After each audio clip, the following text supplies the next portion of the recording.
Good morning, dear ones.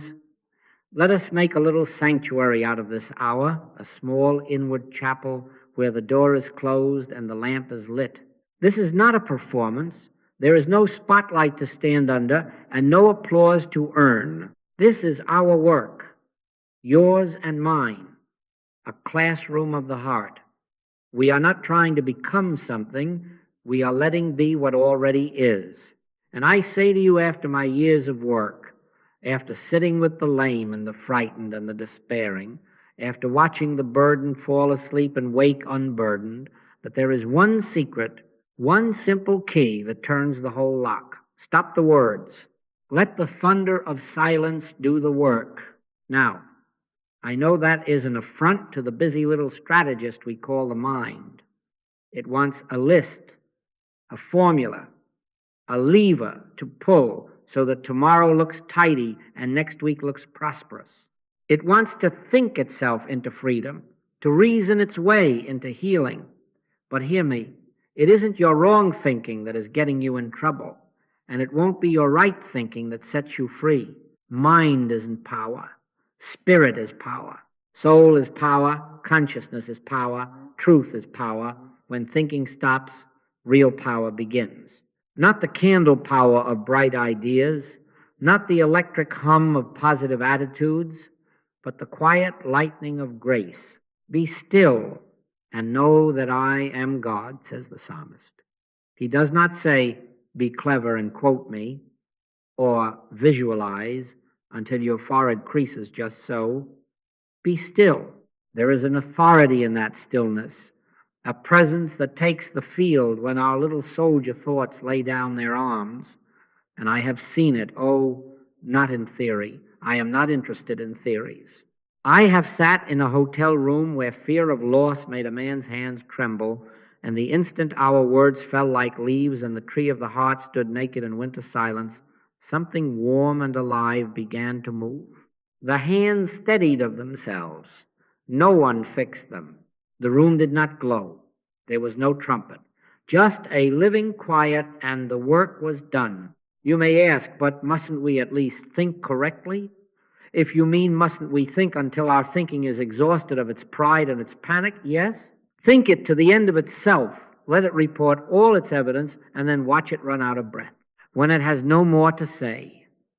When it is as winded as a child who has told all his troubles and fallen asleep on the couch. That is the moment. The exact second thought ceases, really ceases. Not numbed, not drugged, not forced into a corner with a stern face, but allowed to subside. As a wave subsides, there is a shift. It is as if the air itself is brighter, though nothing visible has changed. There is a tingling in the silence, a kind of awake rest, and you know the presence has taken the field. Now, we will speak much in these hours about law and grace, about cause and effect, and the law that never loved you and the grace that has always been your home. But let this much be planted at the doorway. The presence does not tinker with effect. It nullifies the claim of law that gave rise to them. The law came by Moses, the scripture tells us, but grace and truth came by Jesus Christ. The law will always tell you what you deserve based on what you have done or thought or failed to think on Tuesdays.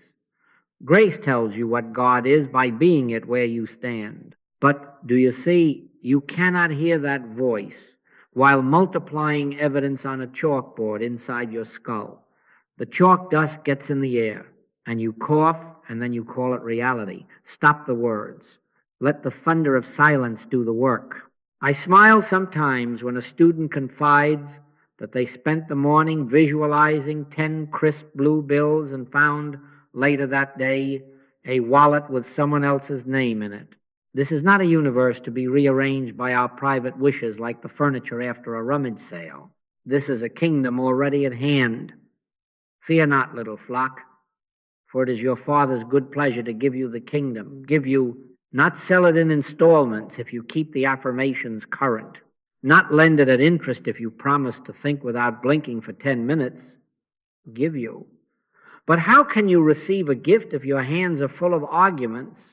Empty the hands, unclutter the mind, be still. I speak plainly because I wish to spare you wandering in circles. I say to you, out of the record of these years, I have watched pain dissolve when no analgesic was applied and no mental bandage was wrapped. I have seen relationships begin to breathe again without a single negotiation, only that tender, watchful silence entering the scene.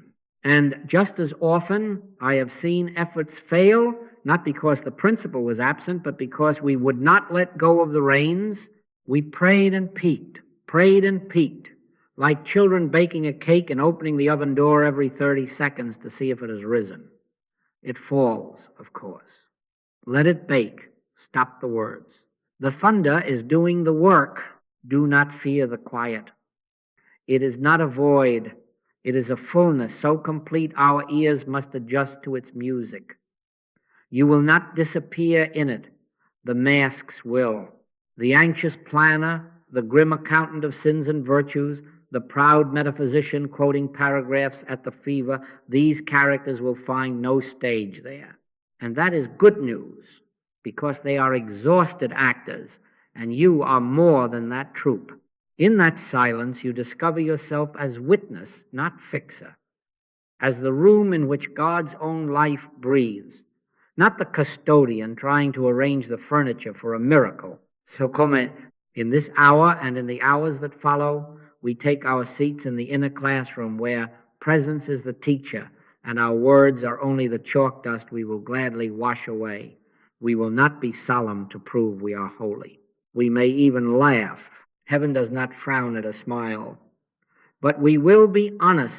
We will admit that our thoughts, useful servants at times, have made poor masters, and we will lay them down as Abraham laid down Isaac, trusting the unseen more than the knife of our conclusion. And when the mind asks, "What shall I do then?" answer it gently, "Nothing now. Be still." For when thinking stops, real power begins. Stop the words. Let the thunder of silence do the work. Now, since we have pledged ourselves to stop the words, it may sound strange that I am about to speak of hearing, but we must be very clear about what we are hearing for. We are not after phrasing. We are after presence. If all we wanted were sentences, we could hire a clever parrot and have a sermon at half the price. What we are courting is the awareness back of the syllables, the living tone that is not sound and yet rides upon sound the way fragrance rides upon a breeze. The letter kills, says the apostle, but the Spirit gives life. And so in this work, it is never the ink marks alone, never the dictionary correctness of a statement that opens the heavens. It is the Spirit that breathes through it. I say to you, after my years of work, after sitting in rooms where people had memorized a shelf of metaphysics and still could not sleep, that something happens when the living voice enters the room. Not because the voice is dramatic, you know mine is not because the phrasing is perfect. Many of you have written to tell me just how imperfect it is, though I beg you, leave the commas where they are and let grace do the punctuation. Something happens because consciousness, not just content, is being shared. My words are spirit and they are life, said the Master, not because his vocabulary was novel, but because his consciousness was the Christ. You can put the same sentence on paper and it will do good, but you can hear the same sentence in a quiet hour, and if the speaker is resting in the presence, you catch more than words.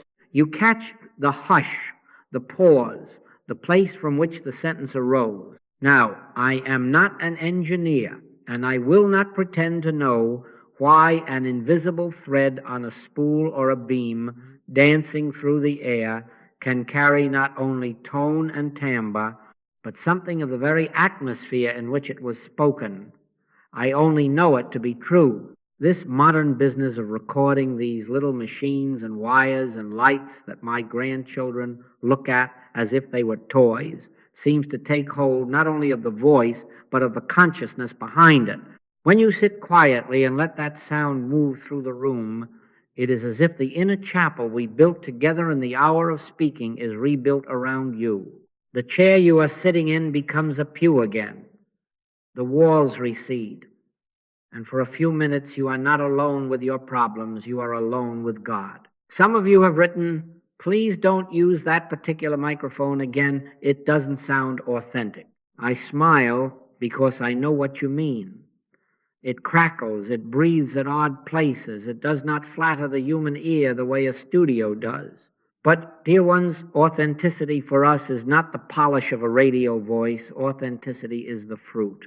If a recording with a squeak on the 3rd minute leaves you unafraid on the 4th, that squeak is more sacred than the finest symphony in a room emptied of presence. And I have letters on my desk, dozens, telling of quiet turning points that came not in the reading of the text, though reading blessed them, but in the hearing. I was folding laundry and the room grew still. I was driving and had to pull over because suddenly I knew I was cared for. We were not discussing laundry or automobiles, but grace needs no narrow subject. It needs only an open window. Does this mean we abandon our books and chase voices? No. We do not trade one crutch for another. Remember, mind isn't power, spirit is power. A page can point, a voice can point, but the destination is ever the same. Silence we spoke of and will speak of again. What I recommend, what I have seen bring the most steady harvest, is that you marry them. Let the reading be your morning bread, slowly, without skimming, with the humility to be taught rather than the hunger to collect. Then, later in the day, or in the evening when the house is tired and the kettle sighs, put on the voice that carries the same principle. Do not make a ceremony of it. Do not grade yourself when your attention lapses and returns like a small dog who ran to the yard and back. Simply sit. Listen the way you would listen for a child's breathing in the next room, alert, tender, without strain. The same sentence you read at breakfast will arrive at supper with a fragrance you did not notice in print. Not because it changed, but because you have changed. You have become porous to it. You may wonder, why hearing? Scripture whispers an answer. Faith comes by hearing, and hearing by the word of God, not by argument, not by gavel and verdict, but by a hearing within the hearing. The ear is a gate to a deeper gate, and when the voice that enters it is steeped in realized presence, the inner gate swings of its own accord. I have watched it. A woman read the same paragraph for 10 years and could recite it without a comma out of place. It was good. It kept her within the fence. Then one evening she listened to a talk given in a small hotel parlor. I remember the cough in the second row, and when the sentence arrived she had read 1,000 times. It did not land in the mind at all. It dropped into the heart as a stone into a well, and a ring of quiet rippled to the edges of her life. She slept through the night for the first time in a decade. The paragraph had not grown more correct. She had entered the current behind it. Do not fear that this is magic or personality. It is simply the law of transmission in this work. Consciousness shares itself. When a man plays a violin tuned in sorrow, you do not need the words to know he is bereaved. The bow tells you. When a woman laughs from the belly, the laugh loosens your shoulders before you think to sympathize. In the same way, when a voice speaks out of silence, silence arrives ahead of the syllable. The mechanism is modest bits of iron and plastic and the common electricity that spoils our toast when we are not careful. But what rides upon that commonality is not common. My sheep hear my voice, says the Master, not because sheep study charts on a wall, but because something in them resonates to the tone of safety, of love. Let your soul be taught again to recognize the tone. Practical counsel, then. Keep a small stack of pages near your chair, yes. But also keep a little device, whatever the merchants are selling this month, by which you can hear. Do not listen while proving you can also do your taxes, your dishes, your sorrow. Sit. 10 minutes is enough to begin, though I have watched 2 or 3 hours melt away as if caught by the sun. Read first until the words are no longer trophies but windows. Then later listen until the voice is no longer entertainment but invitation. Some days the book will catch you. Other days the tape will gather you in. Let grace choose its door. Your only office is to be home when it knocks. And if you find yourself frowning at the hiss on an old recording, smile at it the way you would smile at a family photograph with a crease across the best face. Do not throw it out. The life is there. The Spirit has learned to travel on roads we did not think to pave. This electronic age, whatever mischief it may bring, has given us one holy mischief. It captures not only notes, but the note behind the notes. And so, dear ones, if you wish to continue the class after the chairs have been stacked and the room swept, you can. You can step back into the atmosphere of the hour. You can sit again where we sat, not to collect sentences, but to let the same living quiet gather you until you discover that what you thought you were hearing from a speaker in the corner is truly the voice that was always within your own heart, speaking again its ancient simplicity. Be still and know that I am God. Since we are not after phrasing but presence, let us be honest enough to ask how we came to prize phrasing in the first place. This business of healing outside of medicine did not drop from a clear sky on a Thursday afternoon. It has a lineage. And if we are to be spared, wandering the same circles, rearranging furniture in a room we could have left, we must see how the path split and where our feet belong. Non-medical healing as a public enterprise had its start not in church but in salons where men waved magnets and watches. Mr. Mesmer, a sincere man in his way, discovered that by certain passes and a will keen as a blade, he could move people out of pain and into swoons of relief. He called it animal magnetism. Later, we would call it hypnotism, suggestion, the pressure of one mind upon another. There were results, yes, nobody is denying results. There were also relapses, sometimes immediate, sometimes delayed. And there was a shadow that fell across the floor with those passes, the shadow of law, cause and effect, dominance and submission, one finite mind bending another. Not by might nor by power, but by my spirit, saith the Lord. Mesmer's work was might and power. It was not spirit. Then Mr. Quimby, another earnest soul, stepped forward and said, in effect, the magnet isn't doing it, the mind is. People are sick because they are mesmerized by false beliefs, and if we talk them out of those beliefs, they will mend. He sat with them, he argued, he suggested, he persuaded, and indeed, they often rose feeling lighter. No trances now, fewer dramatic gestures, more conversation. It looked on the surface as if the method had been purified. But the engine was the same. One mind pressing upon another, replacing one belief with another belief, moving the pieces on the same board according to the same rules. Law always, law unseen but entirely in control. If you believe this, then that. If you fear this, then that. If you suggest this, then that. And so some pains moved from here to there, some habits turned up wearing new clothes, some prosperity appeared and then slipped out the back door. Shifting effects, not dissolving the claim. Dr. Evans wrote elegant books, much admired in their day, weaving together Swedenborgian vistas and Quimby's mental cure. He trimmed the hypnotic edges and dressed suggestion in fine theology. Still, the medicine was mental. Wrong thought corrected by right thought, a ledger balanced in the court of cause and effect. I have shelves full of those old volumes. They are clever. They can even be comforting to the mind that loves to have a reason for its weather. But listen to the apostle. The law came by Moses. Grace and truth came by Jesus Christ. Do you hear? You do not change one law for another law, think this instead of that, and call it Christ. You annihilate the whole regime of law and yield to grace.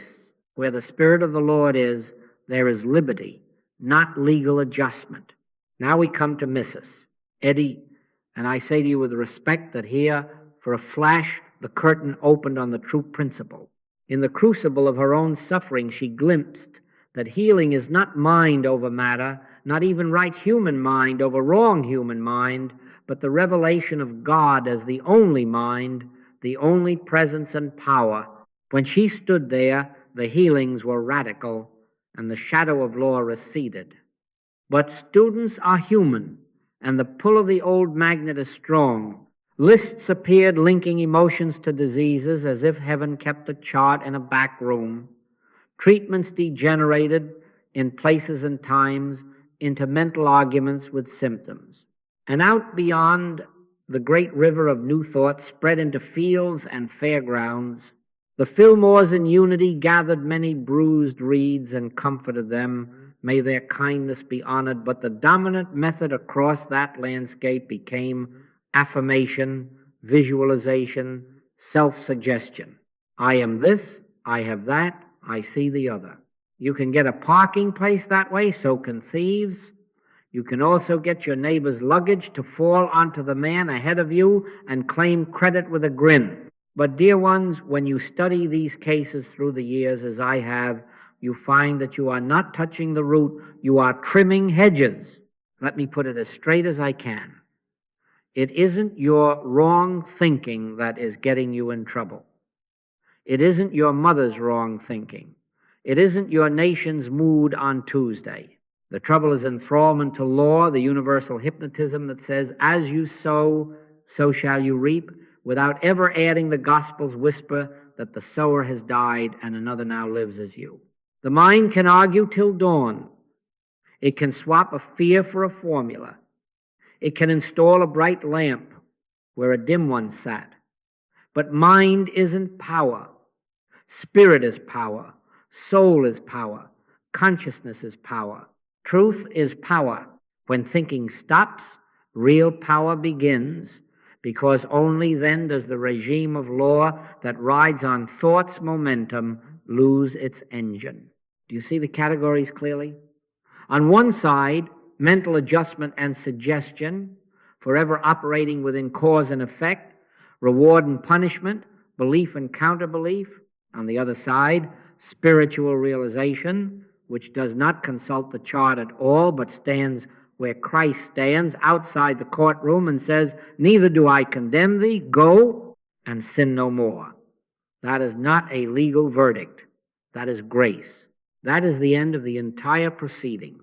We wrestle not against flesh and blood, nor against bad thoughts with better thoughts, but against principalities and powers, which is to say the very claim that there exists a second power to wrestle with. When presence is realized, there is no opponent in the ring. I have watched this in practice too often to call it theory. A woman once came to me with a pain that had been prayed at from every angle, affirmed against, denied, soothed with scriptures used as charms. Each effort moved the ache. None removed the claim. We sat, we let the mind deliver its file, and when it fell quiet, not numbed, not scolded, simply finished, there was the faintest breath of that living silence. And the next moment, the pain was not relocated, it was absent, as a dream is absent upon waking. Not because we installed a better belief, but because grace nullified the law that justified the symptom. Test your method by its atmosphere.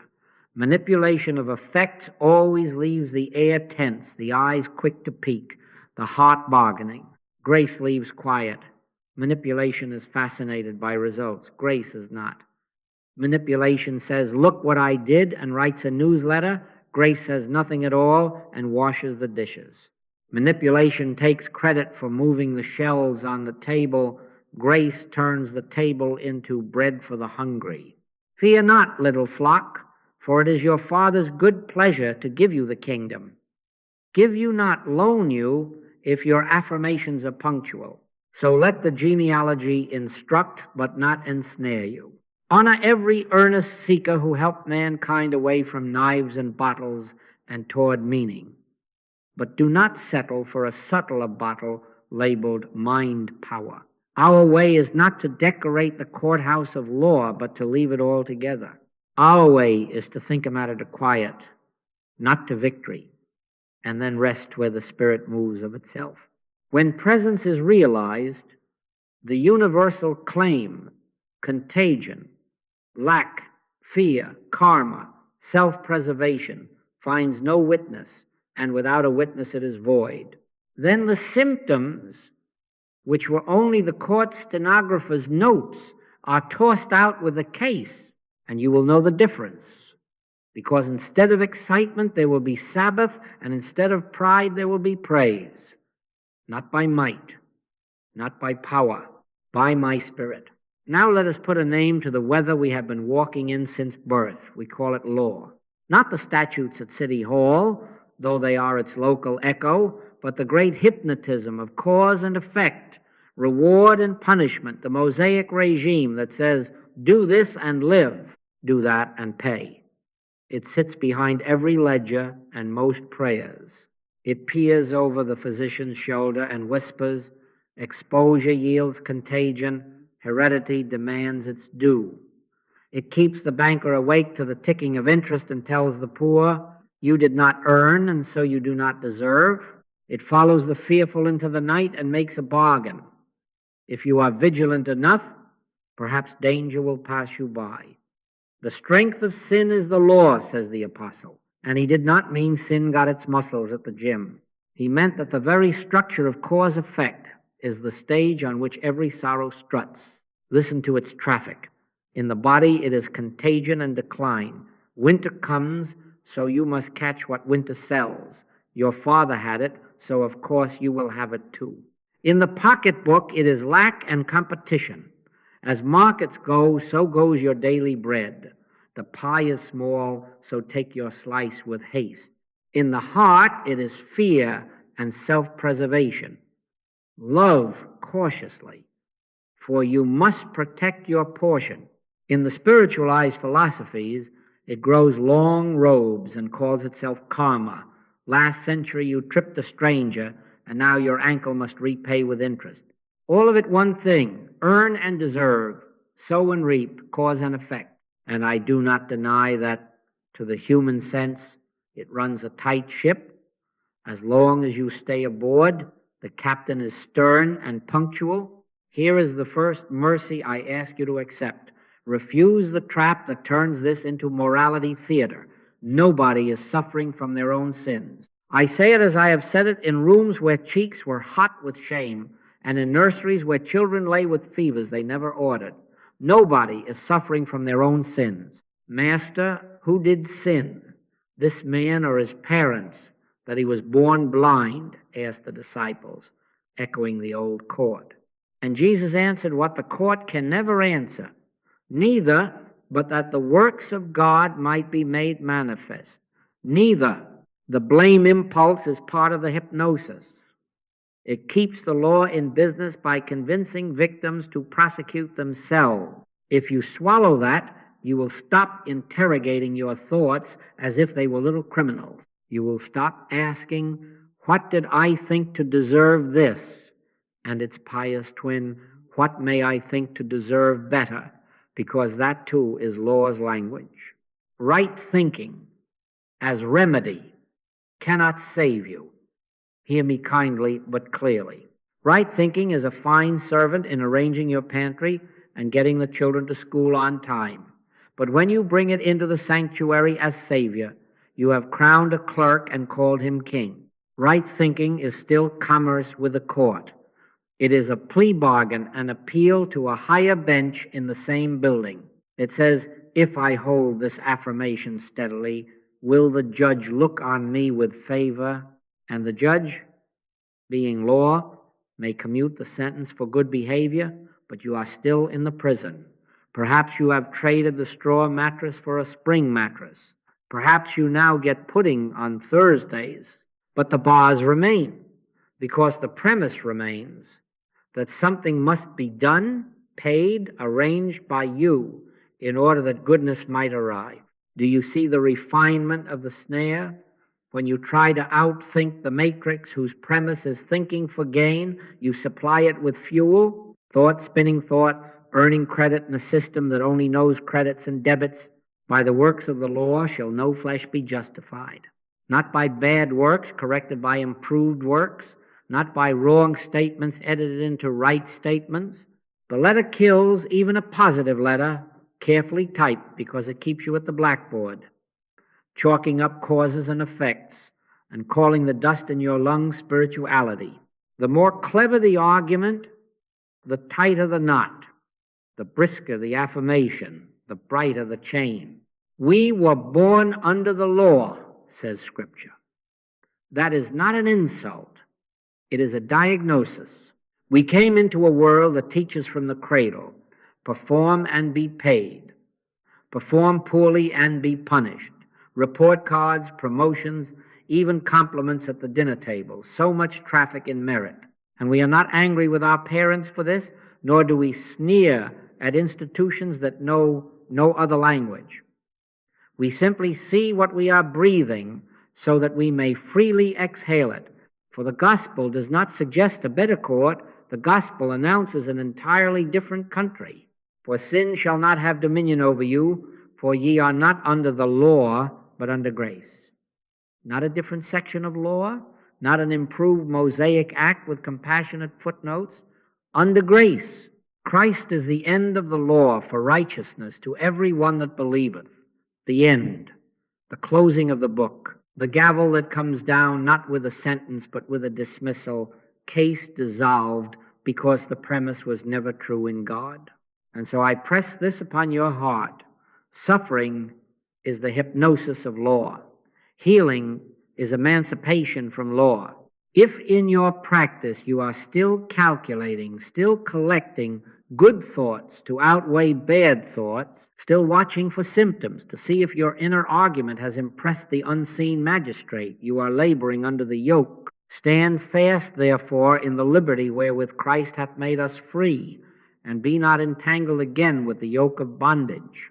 Entangled again, how? By making a religion out of mental technique, by swapping the lash of fear for the leash of hope and calling it spirituality. Dear ones, hope is kinder than fear, but it is the same leash when it is tied to outcomes on the scorecard of law. I am not scolding. I am untying a knot. I have tied it myself enough times to know how tidy it looks. I have sat in quiet rooms and constructed arguments that would have impressed a judge if there were a judge. And then, mercifully, the argument ran out of ink. And in the stillness that followed, I discovered there was not a court to win, only a presence to yield to. You do not trade one law for another, think this law instead of that law. You annihilate the whole regime by ceasing to feed it your mentation and resting where grace is already law to itself. That is not a future section. That is the threshold we are approaching now. When thinking stops, not in exhaustion alone, but in surrender, the machinery of cause-effect loses its axle, and the wheel does not merely slow. It is no longer a wheel. Where there is no law, there is no transgression. Not because we have covered our tracks with brighter ideas, but because presence has revealed a landscape in which tracks do not constitute your life at all. Let this sink in quietly. The court in which you have been defending yourself is a dream shared by many sleepers. Be kind to the sleepers. Do not argue in their dreams, but do not stay to beautify the courthouse. Do not embroider cushions for the witness stand. We are not called to improve bondage, but to be free. The protocol of that freedom we will take up in its hour.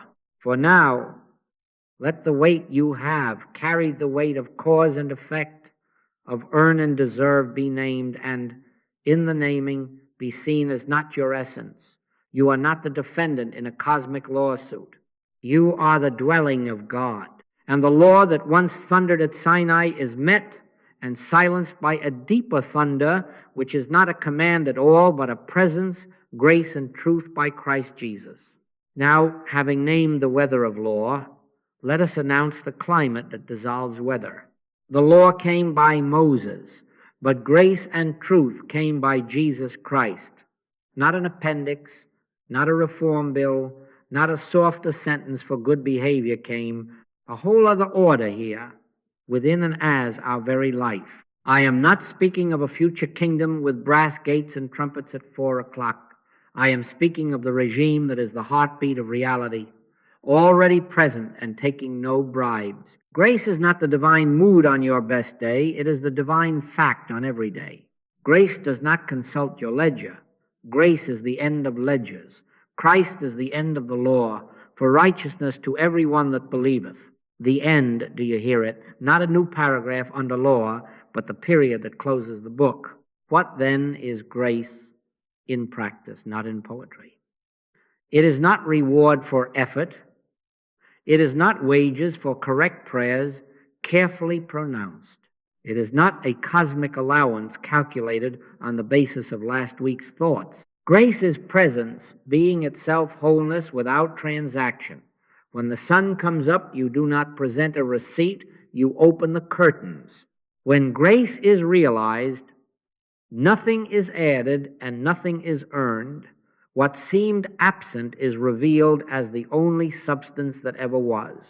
By grace are ye saved through faith, and that not of yourselves, it is the gift of God. A gift does not mature after 3 installments.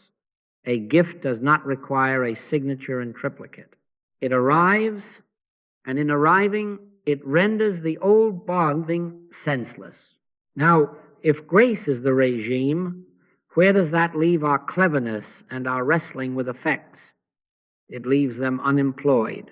I say to you, after my years of work, having watched bright minds tire themselves to a nervous shine, the turning in this ministry comes when we stop treating symptoms as if they were citizens with voting rights. We are not elected by effects, we are elected by grace. Cease wrestling with the fever, the bank account, the quarrel. Do not ignore them like a stoic. Think them to quiet, yes, until the mind has said its last sensible thing, and then rest, not lazy, not drowsy, but alert, surrendered until the living fact of presence is felt. There is a moment known by every soul who has waited in that hush, when the air changes tone without changing temperature, when the inner room says, peace, and the furniture of fear suddenly looks like props from a school play. That is not psychology. That is grace allowed to be itself. Someone will ask, but must we not do something to invite it? The human gets fidgety here. Listen, faith is not a lever. It is an openness, a yieldedness that no longer tries to improve God's government. My grace is sufficient for thee, for my strength is made perfect in weakness. Weakness here does not mean moral failure. It means the mind released from its project of self-salvation, its tireless arithmetic, so that true strength may disclose itself without a partner. When thinking stops, real power begins, because the power was never your thinking. Mind isn't power. Spirit is power. Soul is power. Consciousness is power. Truth is power. And the truth of you is that you live and move and have your being under grace, not awaiting grace like a mail parcel delayed by weather. There is an ethic born of this, and I must put it squarely in your lap for safekeeping. Do not try to demonstrate things. Do not turn grace into a system for acquiring effects and then call the effects proof. You will no more be innocent attempting to demonstrate supply than you would be innocent of slipping a hand into your neighbor's purse. For in both cases you treat substance as if it were outside you, to be gotten, managed, proved. In grace, substance is presence, and presence is the limitless sufficiency that needs no procurement. Seek ye first the kingdom of God and its righteousness, and all these things shall be added unto you. Added by what? By grace being what it is. not by your talent at visualization, nor by your skill at speaking to clouds. When you try to demonstrate a parking place, you may get it, but you also get the habit of believing that God is a valet. And I assure you, that belief charges interest. What then is our right motive? One only: the realization of the presence of God as the life we are, not as means to health, supply, safety, but as end and being itself. And here is the sweetness. When presence is realized, outcomes rearrange themselves without being the center of worship. Bodies calm down because fear has no liturgy left to sing. Bank books stop shouting because enoughness has been restored at the root. Quarrels thin out and lose their standing armies because the self to be defended has been unseated. The mountain moves because the courtroom closed and the bailiff went home. Healing is not achieved. It is the evidence that grace, already present, has been allowed to be itself. Let me make it plain with a homely image. Suppose you have been sitting in a darkened parlor, moving chairs to catch more light. You drag a chair under the lamp and say, "Better." You bring in a mirror to borrow a corner of afternoon sun and declare progress. All this is law. Rearranging effects under the premise of absence. Then you remember there is a curtain. You draw it. Flood. The chairs stand foolishly exactly where they are, and the mirror is now only a mirror. Did you achieve the sun? Did you merit daylight by chair gymnastics? No. You allowed what was already pressing against the window to enter. Grace is the curtain opening. The rest is housework. And in your practice, when a case comes, do not call it a person with a sin to expiate. Call it the universal claim, announcing itself for dissolution. Your task is not to out-argue the symptom. Your task is to abide until the hush comes on, until the realized presence stands where you had been standing. Often you will notice a smile moving in unbidden, often a tenderness that has no object, sometimes a humor, how solemnly we had arranged those chairs. And in that instant, the thing that looked like a thing is not a thing at all. Where the Spirit of the Lord is, there is liberty. Not an improved bondage, liberty. You will ask, but what of responsibility? Are we not to meet obligations? Yes, but from the other side. Attend to your affairs with sobriety and kindness. Pay your bills, mend your fences, return your neighbor's rake. But do not do any of it as demonstrations of your spiritual prowess.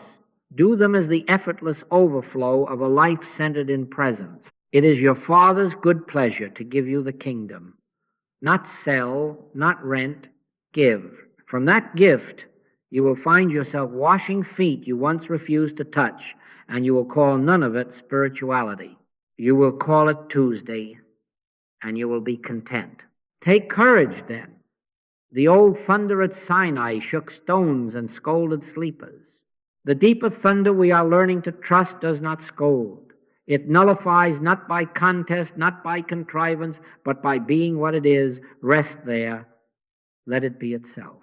And watch with a gratitude that does not write newsletters as problems fade into the status they always had in the light. Afterthoughts that do not survive the morning. Now let us take the next step in our manner of work, which is the quiet courtesy of turning from the person. It is a courtesy to them, and it is obedience to truth. If we keep our eyes on personalities, on their histories, their habits, their diaries, we will eventually start a little inquisition in the name of help. And once you pick up that badge, you will find yourself inspecting minds, trying to trace lines from last Tuesday's worry to today's pain, and I assure you there is no love in the flashlight of suspicion. Judge not according to the appearance, but judge righteous judgment. Righteous judgment is not detective work. It is recognition of what is universally true in God and what by that truth cannot be binding on anyone. Hear me gently. It isn't your wrong thinking that is getting you in trouble. It isn't your aunt's wrong thinking, nor the mood your nation woke up in, nor that story an astrologer told you when you were 19. Trouble to the human sense is the activity of universal claim parading as local event. Do not interrogate the patient.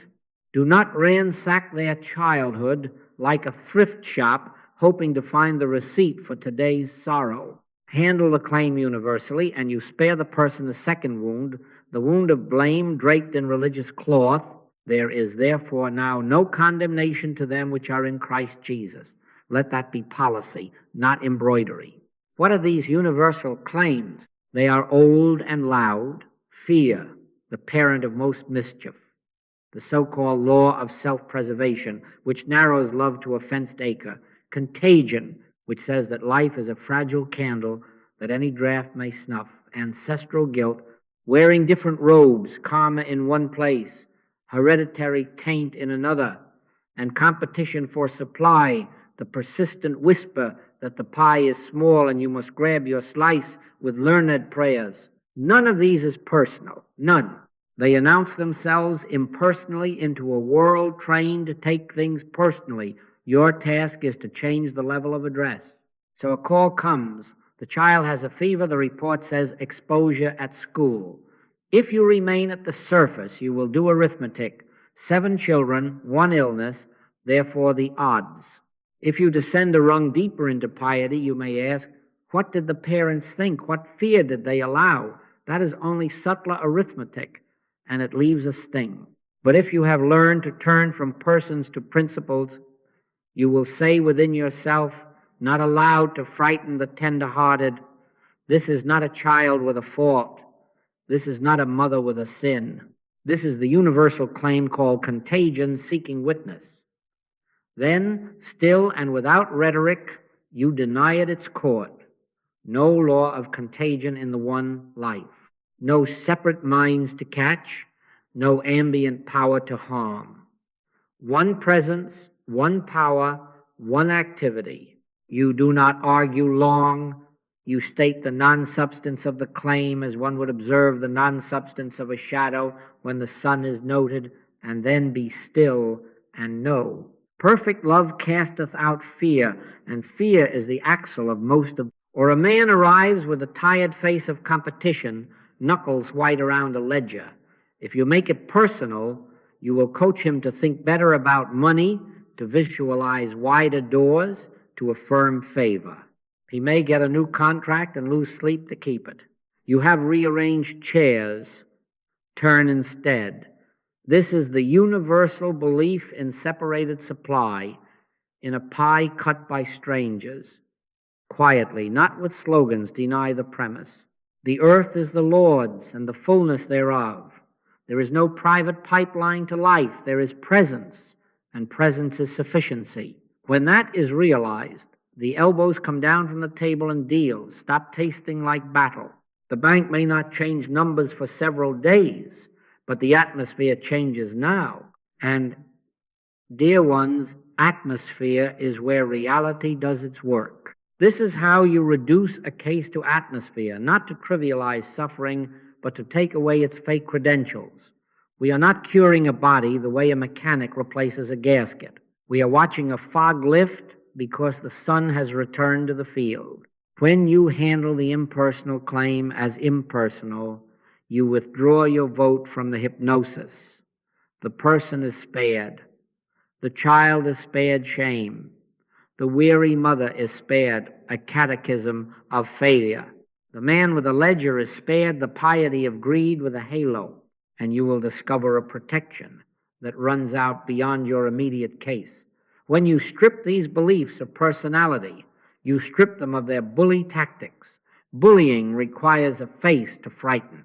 When you meet it as no face, as a supposed law without lawgiver, it collapses in on itself. We wrestle not against flesh and blood, but against principalities and powers, which is to say, not against Mr. Smith's lungs or Mrs. Jones's income, but against the pretense that there exists a second power with statutes to enforce.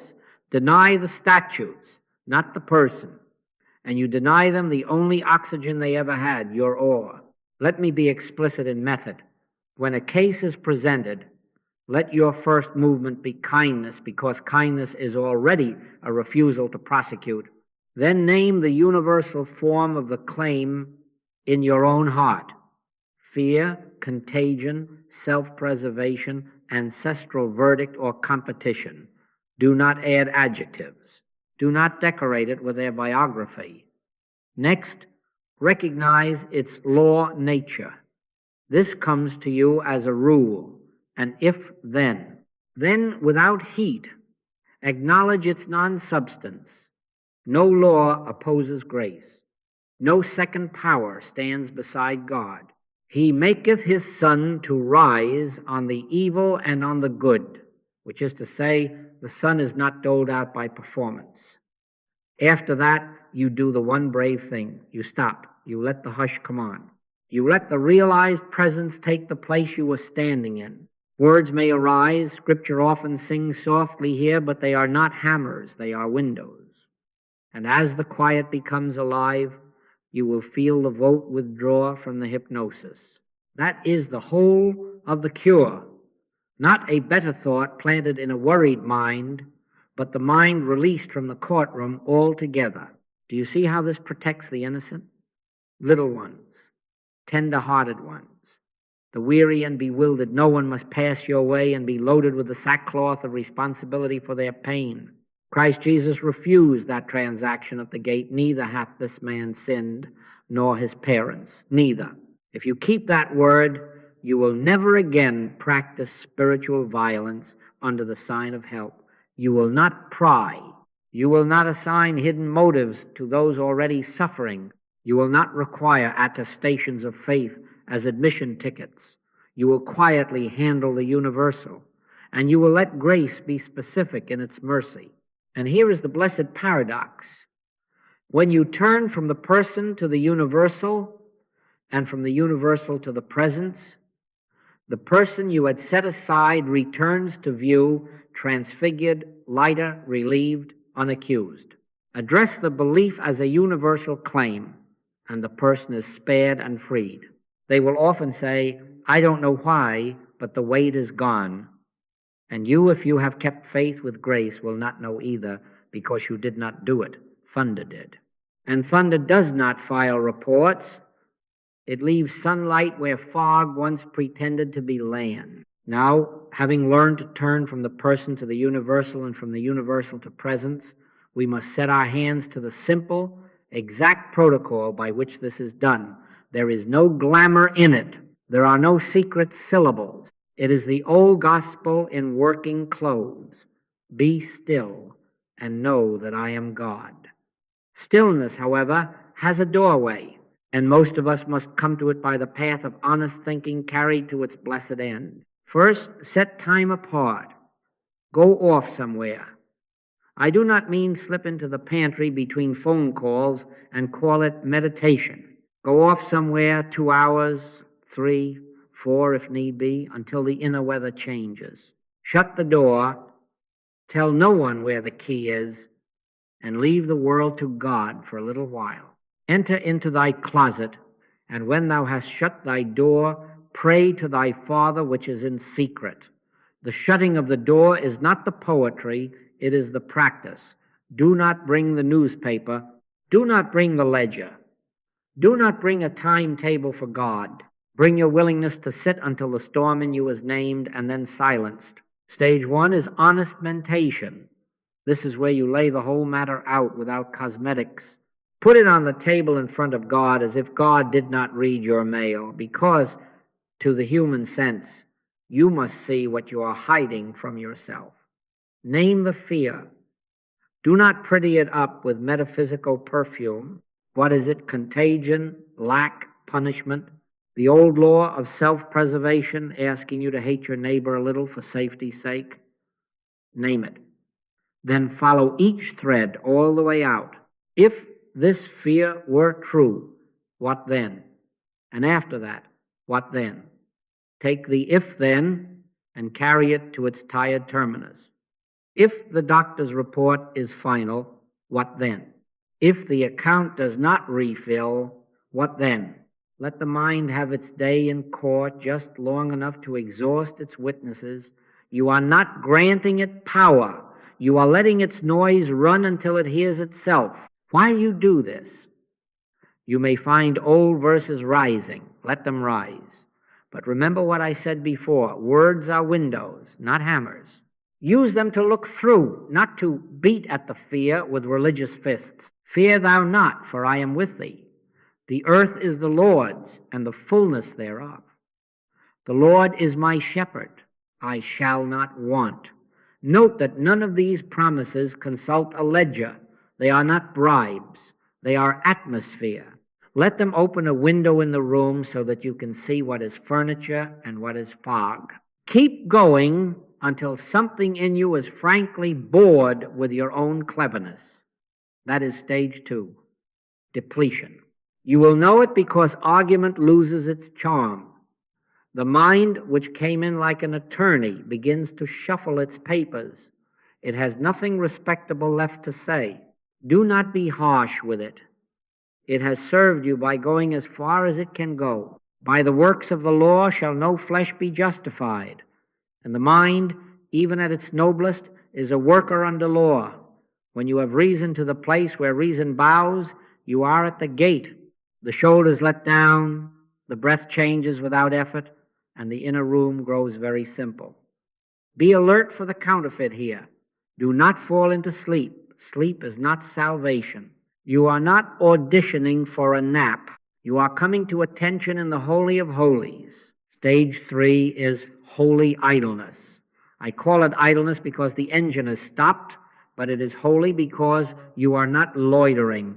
You are awake to the one who is always awake to you. Close the book of thought. Do not manage the silence.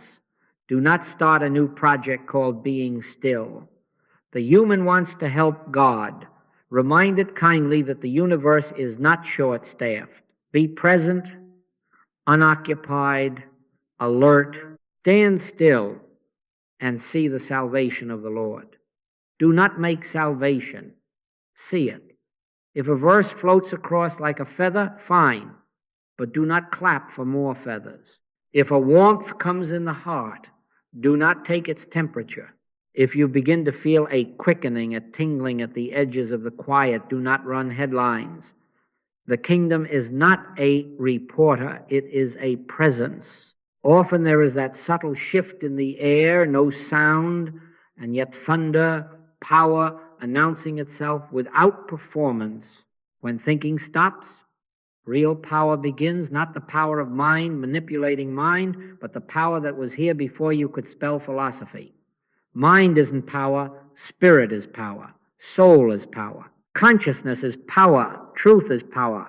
You will ask, what do I do when thoughts intrude again? Nothing dramatic.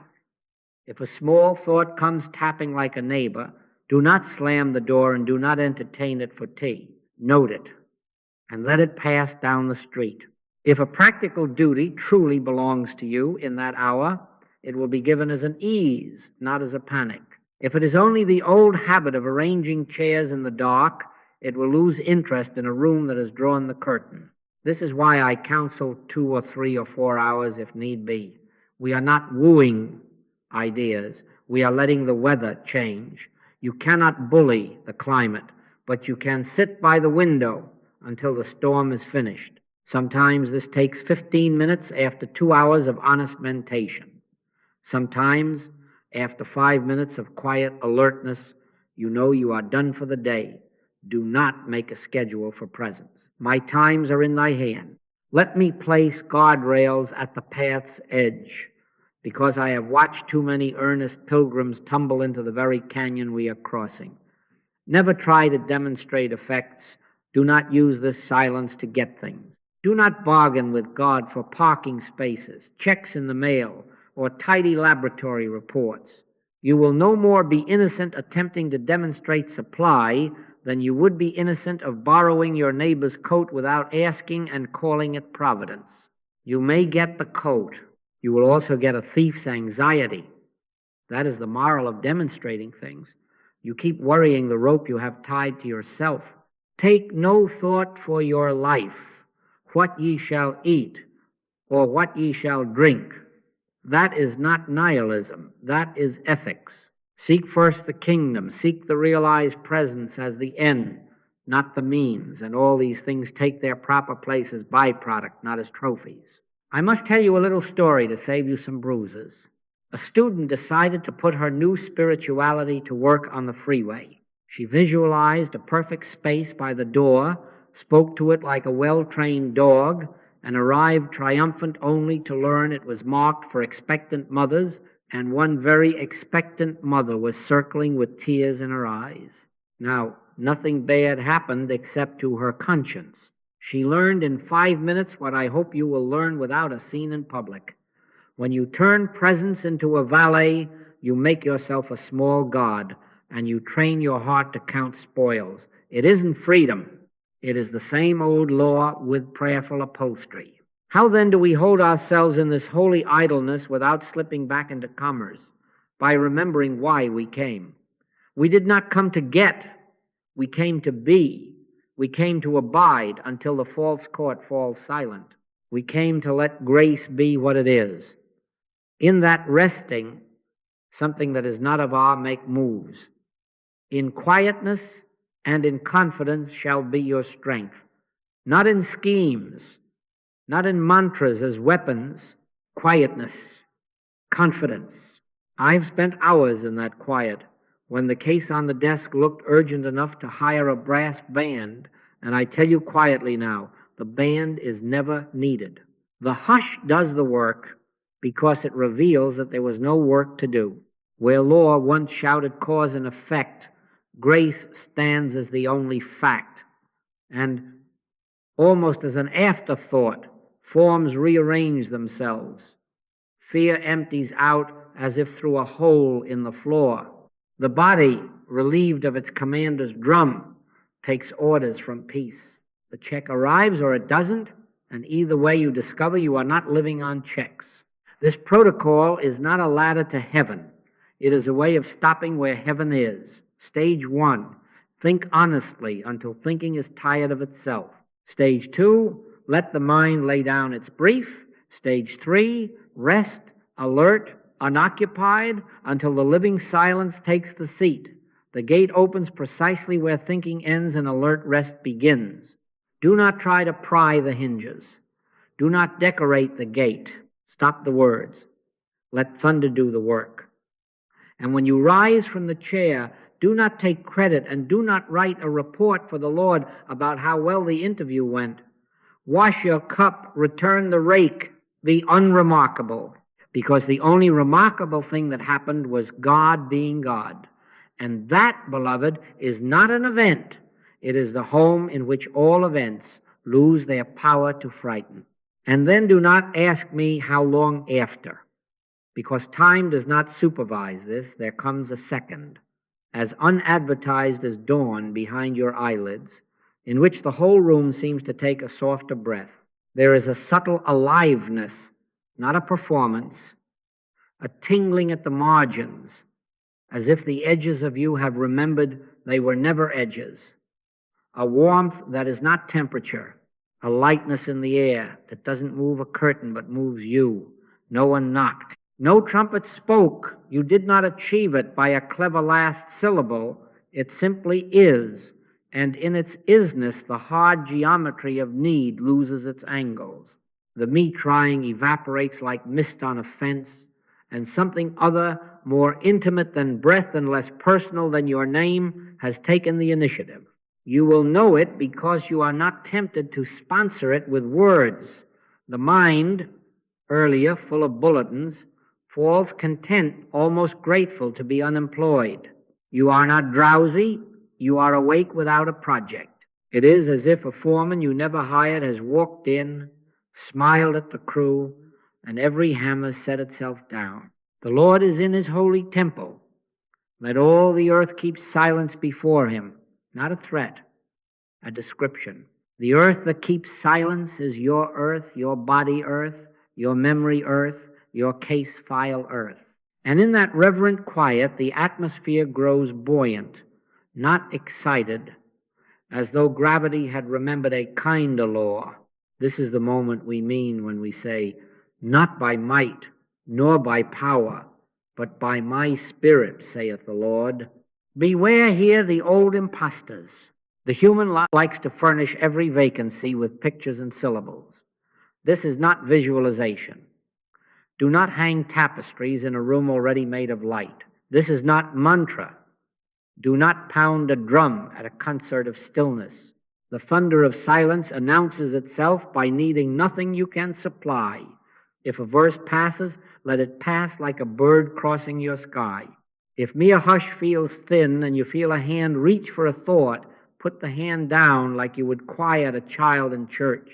The holiness is not in the shushing. It is in the presence that requires no shush at all. Sometimes, in that second, a recognition rises, but not as a sentence you craft so much as a fact you cannot gainsay. It is wordless, but if words were to borrow its clothes, they would say, I in the midst am the life of this scene. The law has no jurisdiction here. And at once you know the sense of Romans. The law of the Spirit of life in Christ Jesus hath made me free from the law of sin and death.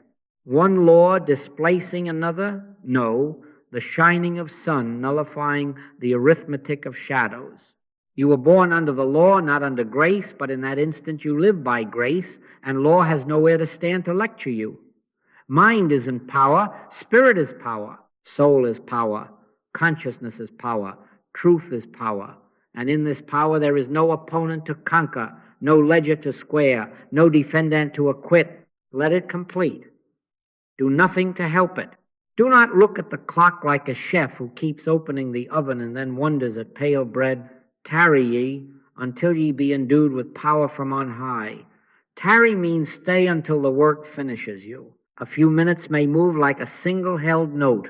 The pressure that entered the room with you will thin, perforate, and dissolve without testimony. If you meddle, if you decide to summarize, to bottle, to make a headline, you will put a cork in the river and then ask why the water looks still. Allow the river to run. Allow the hush to accomplish what your explaining could never begin. I must tell on this with a smile. A student once set a kitchen timer to be sure she had given God a respectable opportunity. Each time the bell rang, she leapt like a lifeguard, straightened the hymn books of her thoughts, and began again. By the third bell, she had made an idol of punctuality and a stranger of presence. Turn the timer to the wall. He that believeth shall not make haste. The only schedule worth honoring in that second is the one silence keeps with itself. You will notice how the body, which had been the volunteer barometer for every fear in the county, ceases to broadcast. You will find how the heart, which had been beating literature about outcomes, now speaks only monosyllables, and those without sound. Peace be still was not spoken to the boat only, it is spoken here, and the waves of adrenaline remember obedience. The burden that looked noble, urgent, even slips its strap from your shoulder without requiring apology. My yoke is easy, and my burden is light. It is not that forms have yet rearranged, though often they begin to, but that form has been deposed as your ruler. You are not living on checks. You are not living on verdicts. You are living in a presence that has no commerce and therefore no crises. Do not convert this into a tool. Do not say, I felt the tingling, now let's get the demonstration. You will no more be guiltless of trying to cash in that quiet than you would be guiltless of borrowing your neighbor's coat and calling it providence. It is God which worketh in you, both to will and to do of his good pleasure. Let God be the whole worker. We are not co-laborers as two men at a bench. We are witnesses dismissed from the bench because the judge has taken his seat. Stand still and see the salvation of the Lord. See it, do not drive it. Let patience have her perfect work, which is not time's endurance test, but love's insistence that nothing unripe be snatched and called fruit. I know some of you will say, but what if I miss it? What if I am not mystic enough to feel tingling? Do not make an idol of symptom. Sometimes the only marker is a banal normalcy that would have bored your drama a day ago. The room is plain again. Chairs are chairs. You are unimportant and very happy about it. That is as good a signature as any. The Lord thy God in the midst of thee is mighty. He will rest in his love. Resting is the sign, his resting in you. And you too finished with improving God to be restless. So learn to trust that exact second. It will come in different costumes, warmth today, a clear coolness tomorrow, an unmarked simplicity on Thursday, but it will never ask you to perform. Power announces itself as living quiet. Do nothing, let it do the work. And when you finally rise, not to broadcast, but to wipe the counter, you will know that the case is no longer your case. The law has no jurisdiction here. Grace has not postponed the trial. It has dissolved the court. And thunder, having spoken by not speaking, leaves no footprint to chase only the kind of peace in which life begins to resemble itself. Now someone says, yes, I felt that living quiet. What then is it doing? How does silence heal? And I must answer with the paradox that protects us. It does not heal as a mechanic. It doesn't fix parts. It reveals a wholeness in which the parts have no separate problem to solve. The mind wants a lever, a pivot, a diagram on the wall. But grace does not upgrade law. Grace displaces it. The law came by Moses, but grace and truth came by Jesus Christ. Law, in the sense we have been using it, is cause and effect with a gavel in its hand. Grace is presence without opponent, light without shadow, arithmetic. Where presence is realized, cause and effect cannot prosecute its case because there is no court left, no bench to sit on, no docket to read. The law of the Spirit of life in Christ Jesus hath made me free from the law of sin and death, not negotiated with, free from. Think of it this way. Fear, contagion, lack, these are not personal habits we must whip. They are universal claims that live by breath borrowed from our consent. In realized oneness, they cannot breathe. They are like small fires dependent on the room's oxygen. When the room is recognized as open sky, limitless presence, their flame goes out without ceremony. This is not argument, it is atmosphere. Perfect love casteth out fear, not by wrestling fear to the floor, but by starving it of the only air it ever had, the belief in a second power. Once the single presence is tasted as fact, the many little edicts, thou shalt fear, thou shalt catch, thou shalt lack, are found to be unsigned memos. Into the wastebasket they go, not by might, nor by power, but by spirit recognized. Now, mark this with tenderness. There is no personal operator here, no saint with a stronger battery, no healer dialing a voltage of holy thoughts. I can of mine own self do nothing. The Father that dwelleth in me, he doeth the work. The most we are, when we are most available, is a transparency, a clean pane in a window the sunlight enjoys. If, after my years of work, I have earned any right to speak plainly, it is to say this. The moments most loaded with remedy have come where I was least present as a person and most absent as an operator. Mind is in power. Spirit is power. Soul is power. Consciousness is power. Truth is power. The instant you try to be helpful as a personality with a toolkit, you step back under law and begin reorganizing furniture. Leave the furniture. Open the shutter. Then what happens? After effects, which are not our business and yet are often our joy to witness. Decisions clarify as if a foghorn has stopped and you can finally hear your own feet. Symptoms unwind without theater. The body, tired of translating panic into poetry, returns to prose. Reconciliations occur. A phone rings and a voice on the other end says, I don't know why, but we should talk. And it is not diplomacy, it is air returning to lungs. A ledger ceases to look like a battlefield and turns into simple arithmetic again. Reports revise, sometimes not immediately, and yet urgency has been dismissed from its job. None of this is engineered. We did not aim thoughts like arrows at kidneys or contract. We did not send white light at a shadow and then keep peeking to see if it could still scare us. We stood still. We let the one be one.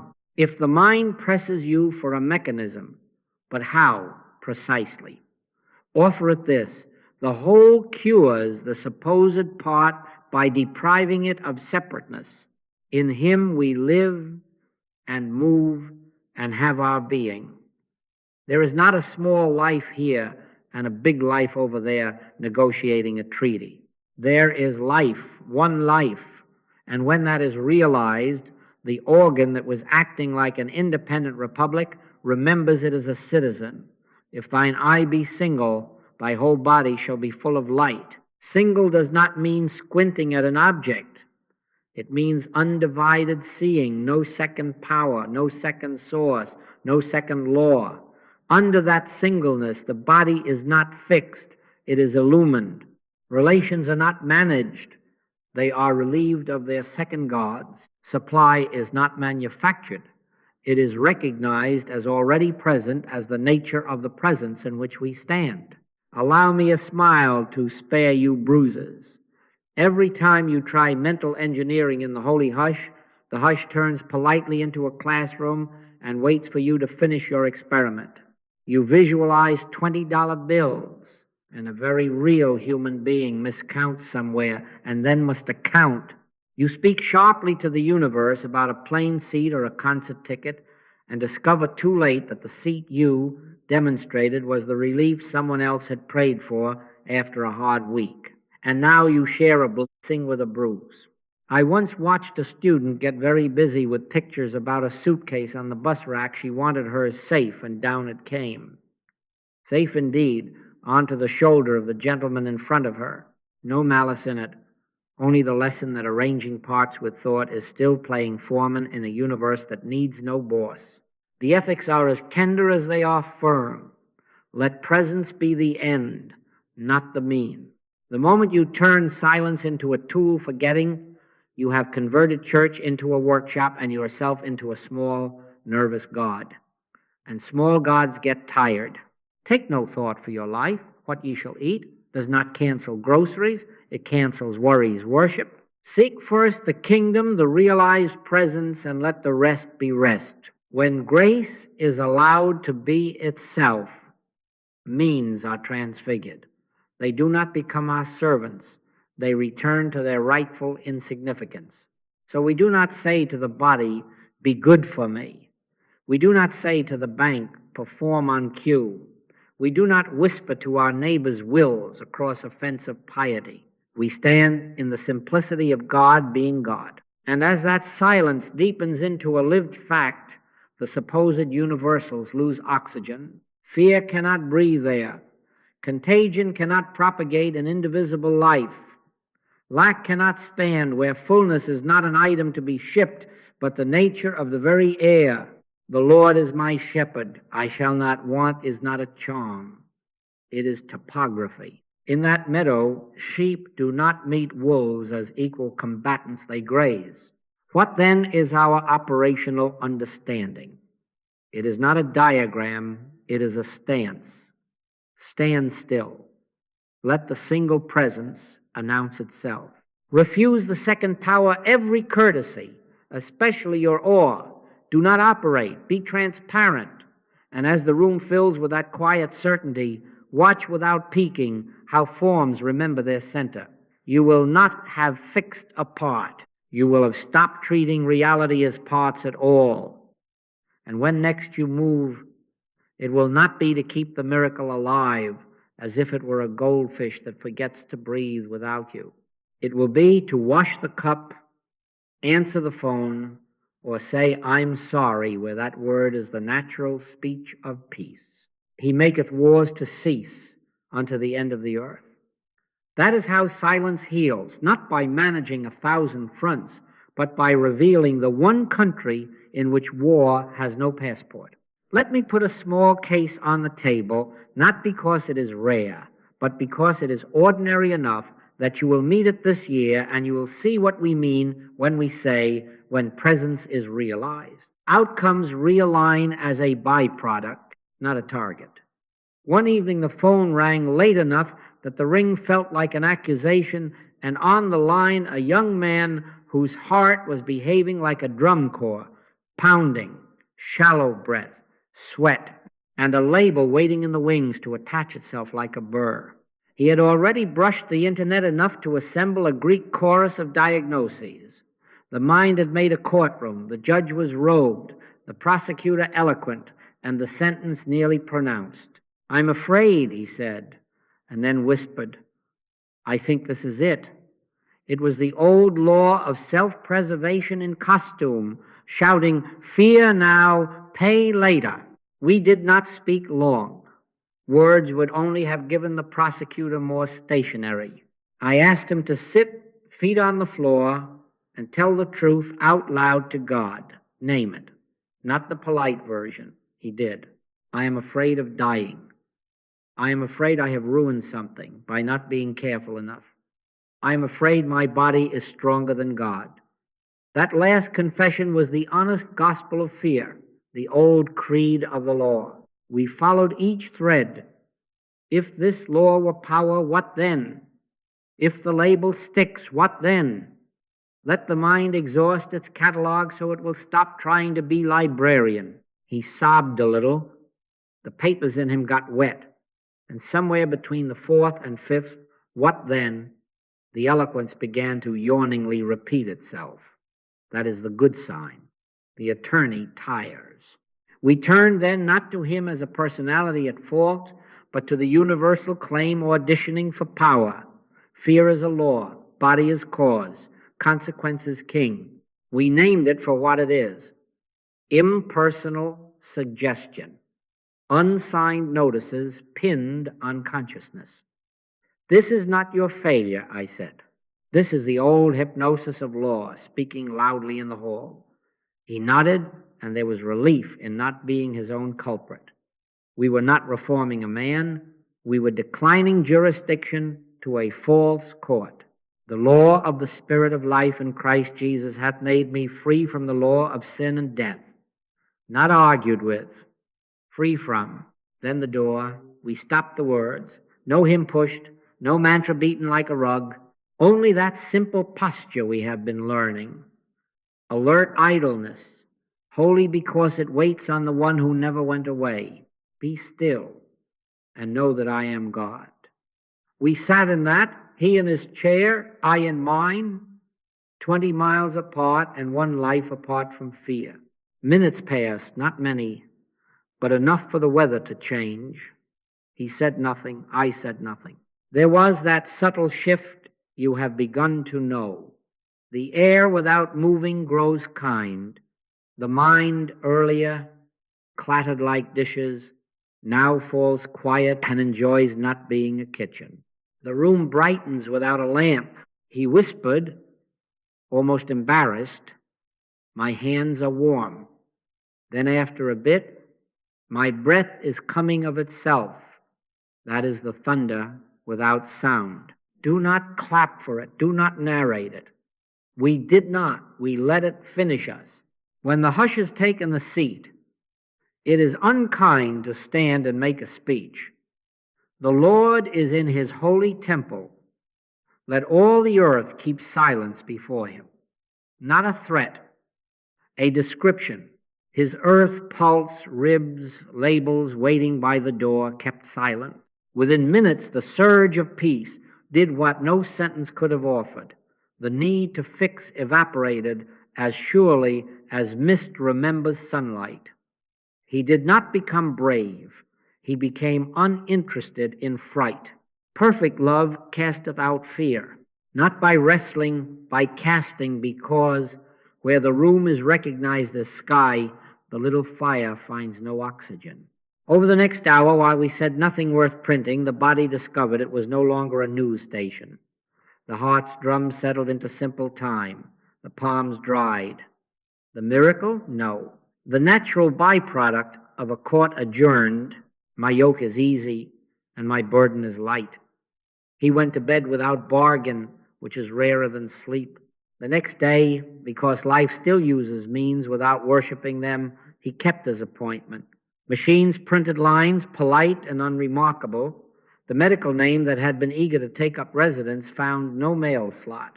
A few numbers that had staged a small drama on the previous visit now read like sidewalk addresses, nothing to report.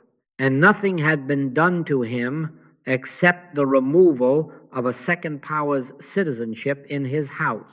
Mark this, please, because it guards your ethics and your sanity. We did not speak to a heart as if it were a Labrador retriever. We did not aim affirmation arrows at arteries. We did not visualize a metronome and force biology to salute. Mind isn't power. Spirit is power. Soul is power. Consciousness is power. Truth is power. No one reformed their thinking to pass an exam. No one purchased a demonstration by piety. We identified a universal claim and refused it, the courtesy of being personal. Then we rested, alert, until presence, uncoached, announced itself as living quiet. Grace displaced law, not by argument, but by being what it is. The courtroom dissolved, the judge went home, the clerk swept the floor and turned off the light.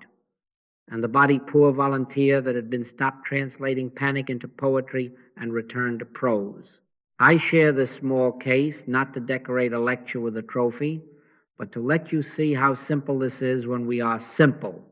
It is always the same sequence, though it wears different hats. Honest mentation to its last breath, the turning from person to universality, the resting that is not napping, the unadvertised arrival of that tender thunder, and then as afterthought, life remembering its center and organizing itself around it. He maketh wars to cease unto the end of the earth. He makes not you, not I. And when the war ceases first in you, do not be surprised when the reports grow plain and the breath forgets to be an event. Hold this as your working parable. When next a label tries to fasten to your life or to a friend's, you will be tempted to help. Decline the promotion. Let the one be one. Seek first the kingdom, the realized presence, and let the rest be rest. Outcomes will realign as they must in an atmosphere where law has no furniture left. And you will find, smiling at nothing in particular, that peace arrived first and the body, grateful and a little abashed, followed. Now we must put a fence around the meadow, not to keep love out, but to keep goats from eating the hymn books. I say to you, after my years of work, and with as much affection as warning, never attempt to demonstrate supply, relationships, or prestige. Do not set the infinite to hunting your trinkets. The moment you conscript God for errands, you have turned church into a storeroom and yourself into the foreman. You will no more be guiltless of trying to demonstrate supply than you would be guiltless of stealing it. Thou shalt not covet thy neighbor's house, nor anything that is thy neighbor's. Coveting in religious language is still coveting, and to dress it in metaphysics is to take the name of the Lord in vain. Why so firm? Because to manipulate effects is to return to law. It is to stand once more under cause and effect with a gavel in your hand, rearranging furniture in a court that grace had dissolved. The instant you say, get me this contract, move that man, make her love me, secure me that platform, you have confessed a separation that does not exist. You have announced to yourself that fulfillment lives outside the presence and must be fetched by thought. That is theft stealing from grace, the dignity of being sufficient by itself. Take no thought for your life, what ye shall eat or what ye shall drink. That is not indifference. That is reverence for the one who is not provision but provisioner, not means but presence. Hear the brighter half now. True abundance is not an itemized ledger, it is a realized presence. The minute presence is allowed to be itself, fulfillment is not a guest, it is the house. The earth is the Lord's, and the fullness thereof. Fullness is the nature of God, not the reward of your mentation. All that I have is thine, said the father to the elder son, who had been living like a hired man outside a banquet already prepared. Seek first the kingdom, the realized presence, and all these things our master promised are not thrown at you as prizes. They are recognized as scenery appropriate to a life no longer under a second power. Mind isn't power. Spirit is power. Soul is power. Consciousness is power. Truth is power. The realization of that one power is fulfillment. Let this redefine ethics for a community as well as a person. Rise above nation, color, creed. If you dwell in the household of God, you will never again know the word competition. There is neither Jew nor Greek, bond nor free, for ye are all one in Christ Jesus. One household does not compete with itself.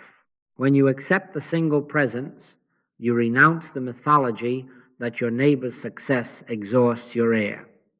In the atmosphere of grace, there is no scarcity to provoke elbows. Love does not sharpen its business plan against a brother's ribs. Freely ye have received, freely give.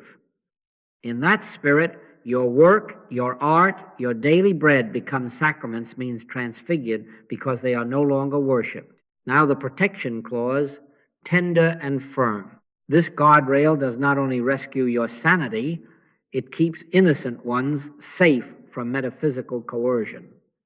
Do not pray a person into your arms or out of their post. What God hath joined together, let not man put asunder.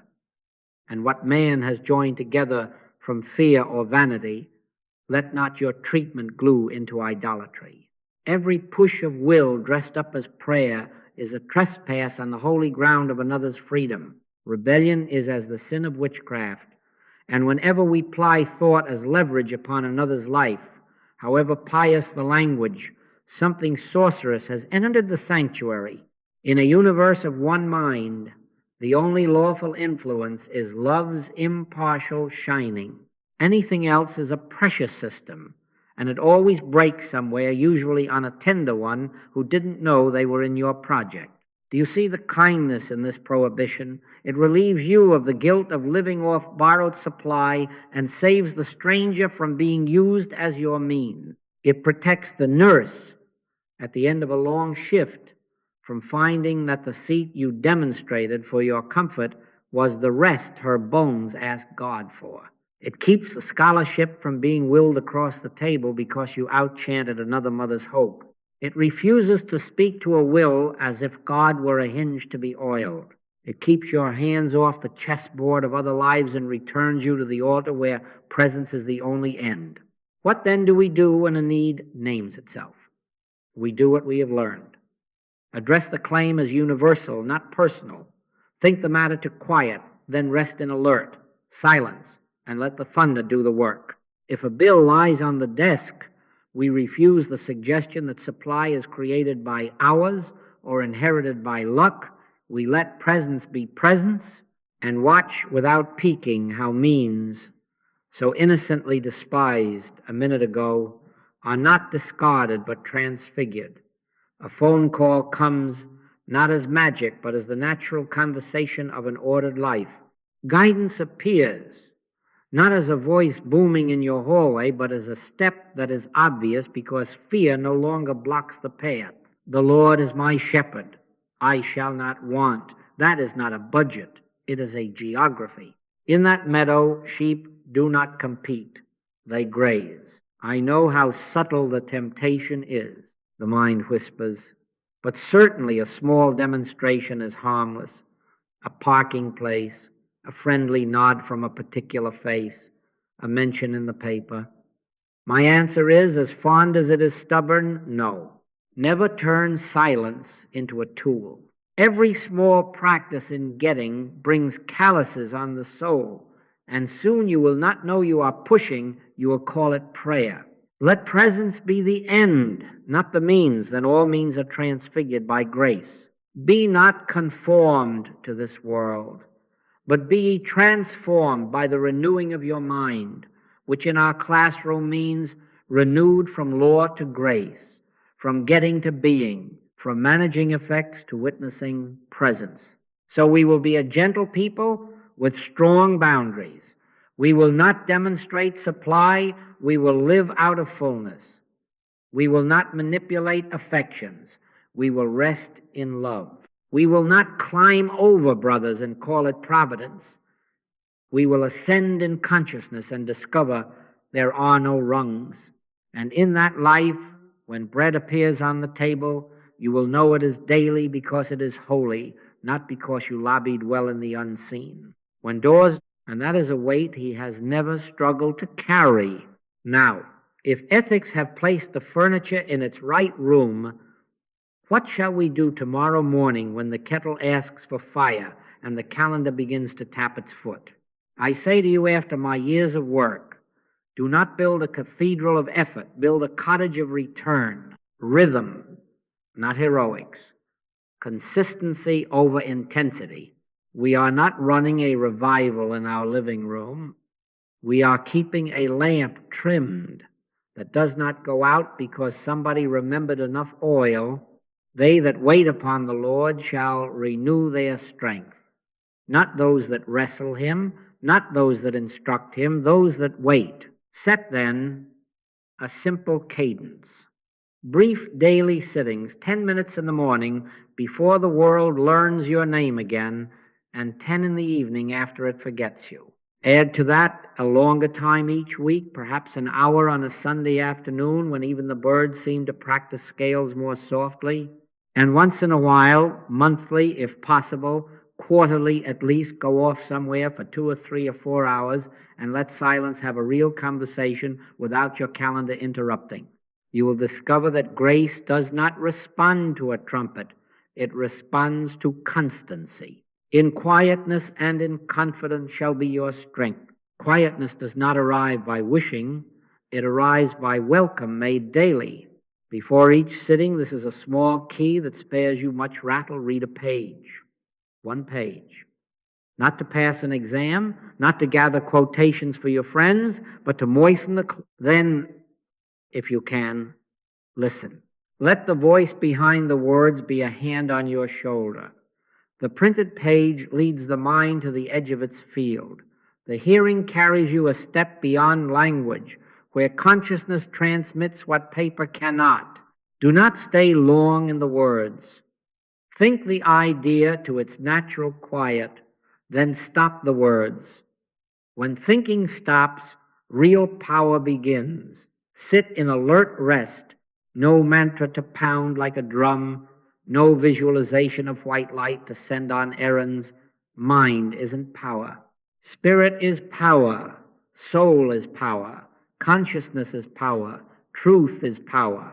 You will not always feel thunder. Sometimes you will feel nothing at all. And sometimes that nothing is the most faithful weather you will know all day. Do not measure. Enter into thy closet, and when thou hast shut thy door, pray to thy Father which is in secret.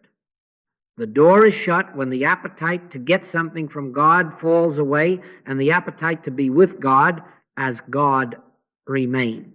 5 minutes that end in that hush are worth more than 50 that build a cathedral of thoughts. Now bring this into the day the way one brings salt into a meal. Small pinches, steady and enough. Before the email that feels like work, 3 quiet breaths. Not magical breathing, obedient breathing. Pause at doorways. Every threshold is a sacrament if you let it be. Before the hand reaches for the knob, let presence come first. Be still and know that I am God.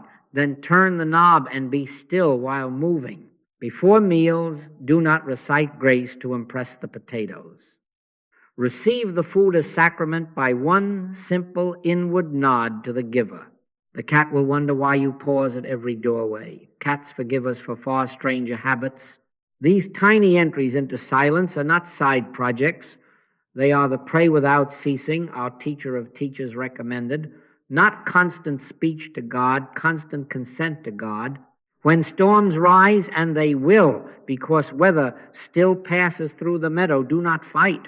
The moment you feel the wind lift your coat and the old courtroom assemble accusation, defense, verdict, do not prosecute a case against yourself or the weather. Acknowledge the universal claim auditioning for power. Fear is law. Anger is necessary. Lack is real. The body is cause. Handle it as a universal claim, not a personal one. Withdraw your awe. Say within yourself, with tenderness and a little smile, the old hypnosis of law. Then enter the inner room. Sit if you can. Stand still if you cannot sit. Think the matter too quiet. Follow each fearful what then to its last echo until the attorney begins to yawn. Then stop. Stop the words and wait in that alert, living silence that is nobody's tool. Let the thunder do the work. I can of mine own self do nothing. The Father that dwelleth in me, he doeth the works. If you keep this rhythm, the longer times will not feel like holidays you dread to plan. They will feel like appointments with an old friend. Choose a chair that doesn't pinch, a window that looks on something sane, and be unashamed of how ordinary it is. You do not need a mountain cottage. A faithful corner of your room will do. Turn off what beeps. Read a page. Listen for a few minutes. Let the words lead you to the edge, and then, like children who have ridden their sled to the hilltop, let go. Sit long enough that a new weather can arrive, long enough for the noise in the cellar to finish rattling, and remember it has nothing to prove. You may feel that aliveness, that tingling in the hands, that warm river along the spine, or not. Either way, the work is the same. Do nothing, let it. And do not fall into the romance of arriving. There is no absolute healing in time. There is the absolute of grace revealing itself again and again within time. Manna falls daily. It does not ship by the month. Give us this day our daily bread. As thy days, so shall thy strength be. Stop trying to stuff your pantry with spiritual groceries and live instead as a man or woman who trusts the bakery is never closed. When a symptom recedes or an argument resolves, do not build a museum exhibit to it. Let it pass like last night's weather. Seek first the kingdom. Let the rest be rest. Turn again tomorrow. We were born under the law, not under grace. But in this practice we live under grace, not under law. Do you ask how life will change around such a small schedule? It will organize itself around the center you honor. The emails that used to feel like a battlefield will pick their own order and stop shouting. The body will take the hint and rest where it can because it is no longer being used as an announcer. Decisions arrive as if they already knew where they were going and were merely waiting for you to notice. The conversation that needed courage yesterday will need only kindness today. My yoke is easy and my burden is light. Ease is not lack of labor, it is lack of second power. When presence is the home address, the furniture of means is not tossed out, it ceases to be worshipped and becomes useful the way chairs are useful when you no longer ask them to be kings. Keep the guardrail even in these small pauses. Never use them forgetting. No miniature demonstrations tucked into a breath. No, Lord, give me the upper hand in this meeting. No, please let that seat be mine. No, soften him up disguised as intercession. You would no more be guiltless of trying to demonstrate a parking place in a breath than you would be guiltless of stealing it with your hands. Freely ye have received, freely give. Let the pause be worship, not a vending machine. If you practice thus, do not be surprised to discover that even your hurried hours begin to borrow the atmosphere of your quiet ones. You will be on a train and realize, without drama, you are praying, and by praying I mean consenting to the one who never asked for a sentence. You will be at your desk and catch yourself pausing at the send button, not out of fear but out of reverence, and your words will go out into the world with less bark and more root. You will walk through your front door and breathe once before the reunion, and the home you enter will be the same address with a different weather. The kingdom of God is within you at the sink, within you at the bedside, within you at the stoplight where you do not need to be first. Make a home in silence, and life organizes itself around that center. Not because you have become clever, not because you have worked a system, but because God is God. Our part is the consenting. Read a page, listen, think a matter to quiet, stop the words, rest alert, carry the hush in 3 breaths through doorways and at tables.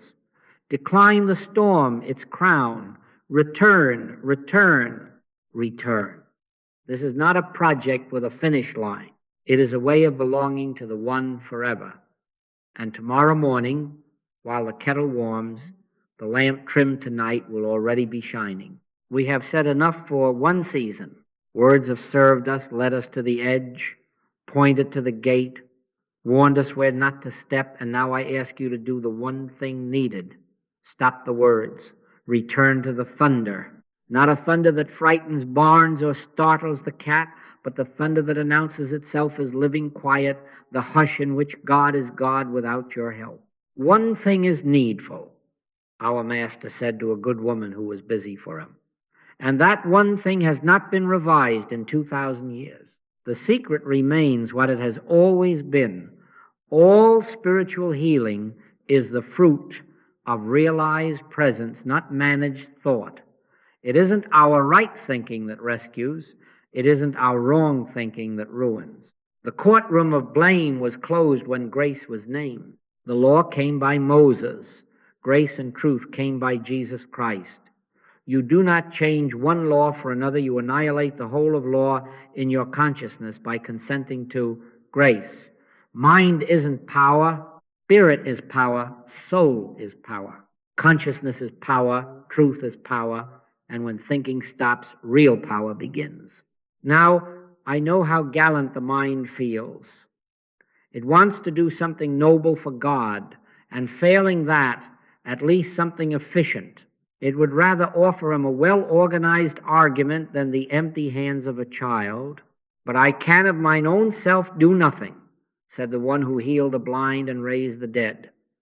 The Father that dwelleth in me, he doeth the works. The courage I am asking you to gather is not the courage of striving, it is the courage of ceasing. It takes more bravery to stop the machine than to oil it. It takes more faith to rest than to scheme. Stop the words. Let the thunder of silence carry what your mind cannot. Grace is not a shipment on back order. Grace is not an atmosphere you must generate by staying cheerful or by speaking in religious tones near the dishes. Grace is already the fabric of this moment, the weave in which you are being held even now while you sit, listen, breathe. We do not import it.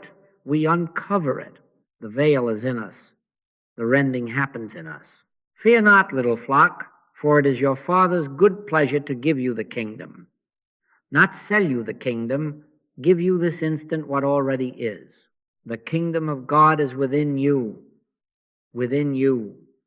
and therefore not subject to any outside auctioneer. So here is the simple directive. Do not make it a romance and do not postpone it for inspiration. Put the longer session on your calendar today, not this week, today. 1 hour.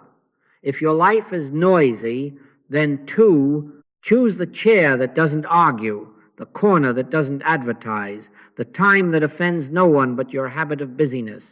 Turn off every bell except the one that belongs to heaven. Read a page only to moisten the clay.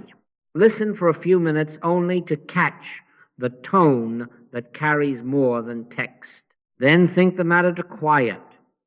Follow every what then to its last echo until the attorney yawns and packs up his brief. And then here is the gate. Stop the words. Rest in alert silence. It is not a nap. It is a consent. Do nothing. Let it. If the tingling comes, smile at it. If nothing comes, reverence the nothing. It is often the fuller something. Be still and know that I am God. Not be brilliant, not be fervent, be still. Guard the session as you would guard a child sleeping. Do not use it for getting, Do not smuggle a shopping list into the sanctuary. If the mind nudges, a small request would be practical. Smile like a parent who recognizes an old trick and let it pass. Take no thought for your life. Your Father knoweth. The moment you conscript silence to fetch, the thunder fades and you are left with weather. Let the hour be only for God being God. When the lamp is lit, the room will find its own order. And when you rise, do not seek a sign. Seek nothing. Walk out of that room as if you had just remembered your true address. The effects will arrange themselves as a byproduct of a center honored. They always do. My yoke is easy, and my burden is light. Ease is what remains when a second power has been retired from your map. The next call will not be a proving ground, it will be a conversation. The next decision will not be a siege. It will be a step whose obviousness surprises you. In the smallest movements of the day you will discover you are carried by a current older than your effort. He leadeth me beside the still waters. He restoreth my soul. Do not worry that you will forget this tomorrow. You will forget it. That is why we return. We were born under the law. We live by grace through the rhythm of consent. Return in the morning, return in the evening, return when storms rattle the windows and when sunlight tempts you to be lazy about God. Read a page, listen, think to quiet, stop the words, rest alert. Let the thunder do the work. Let it do it in you until it does it as you. And if you find your humor along the way, if the cat learns your pauses, if the kettle grows sanctified, waiting 1 extra minute, thank God that holiness is not allergic to the ordinary. I say to you, with whatever weight my years can offer, trust this. It will not make you special. It will make you simple. And in simplicity there is a power that this world, being noisy, does not credit. Let presence be the end, not the means. And watch how means, freed from worship, take their rightful, happy place. The Lord is in his holy temple. Let all the earth keep silence before him. That earth includes your pulse, your calendar, your inbox, your headlines. Keep silence not as a performance, but as a place to live. May the living quiet prove itself in you, through you. And as the world you touch, may the rooms you enter discover they were sanctuaries waiting for your hush. May the frightened find in your nearness the courage to stop thinking and to be loved. May your own nights be shorter, because burdens remembered, they are not oxen to be driven. And may the thunder, which is the very tone of grace, do for you what only it can do. Stop the words. Let silence do what only silence can do. Return to it now. Return to it always. And in that returning, discover that you never left.